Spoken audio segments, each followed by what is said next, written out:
আসসালামু আলাইকুম ওয়ারাহমাতুল্লাহ।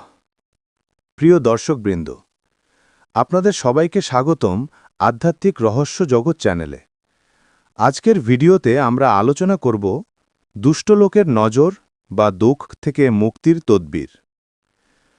বন্ধুরা, আমরা প্রায়ই শুনে থাকি অমুকের বাচ্চার ওপর দোষ লেগেছে, অমুকের ব্যবসা হঠাৎ ক্ষতিগ্রস্ত হল দুষ্ট লোকের চোখে পড়ার কারণে। ইসলামী দৃষ্টিকোণ থেকে হোক কিংবা আধ্যাত্মিক জগতে বদনজর বা দুষ্ট নজরের প্রভাব অস্বীকার করার উপায় নেই। বদনজরের প্রভাব। বদনজর এমন এক অদৃশ্য শক্তি যা মানুষের সুখ, শান্তি, স্বাস্থ্য ও সফলতাকে প্রভাবিত করতে পারে। অনেকে পরিশ্রম করে সাফল্য অর্জন করে, কিন্তু হঠাৎ করে সবকিছু ভেঙে পড়ে যায়। শিশুরা হঠাৎ অসুস্থ হয়ে পড়ে, ব্যবসা বন্ধ হয়ে যায়, ঘরে অশান্তি দেখা দেয়। এগুলো অনেক সময় দুষ্ট নজরের কারণেই ঘটে। রাসূলুল্লাহ ইরশাদ করেছেন, নজর সত্য, অর্থাৎ বদনজর বাস্তব। তাই এর থেকে রক্ষা পাবার তদবিরও জরুরি। মুক্তির তদবির। আধ্যাত্মিক রহস্য জগতে দীর্ঘ অভিজ্ঞতা থেকে বলা হয়, নজর ও দোষ থেকে মুক্তির জন্য বিশেষ নকশা ব্যবহার করা যায়। যদি কারো ওপর দোষের প্রভাব পড়ে, তাহলে নিচের পদ্ধতি অনুসরণ করুন।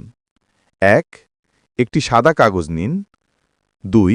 দুই পাশে অর্থাৎ ২ পৃষ্ঠায় দুটি ভিন্ন নকশা লিখে নিতে হবে। নকশা লেখার সময় খাঁটি কালিতে লিখতে হবে।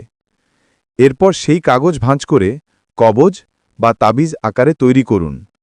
লোহার তৈরি তাবিজের ভেতরে রেখে শরীরে ব্যবহার করুন।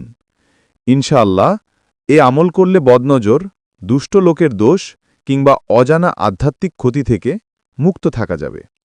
১. নিয়মিত আয়াতুল কুরসি, সূরা ফালাক ও সূরা নাস পড়ে নিজের ওপর ফুঁক দিন।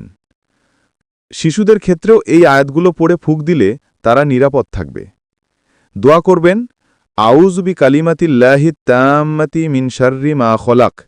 এই দোয়াটি রাতের বেলায় পড়লে বিশেষ সুরক্ষা পাওয়া যায়। প্রিয় দর্শকবৃন্দ, বদনজর বাস্তব।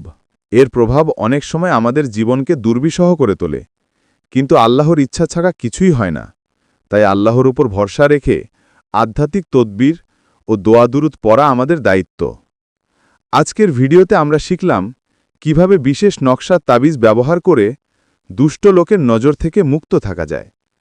যদি ভিডিওটি ভালো লেগে থাকে তবে লাইক দিন, কমেন্ট করে মতামত জানান এবং চ্যানেলটি সাবস্ক্রাইব করতে ভুলবেন না। আবার দেখা হবে আধ্যাত্মিক রহস্য জগতের নতুন একটি এপিসোডে। আসসালামু আলাইকুম ওয়া রাহমাতুল্লাহ।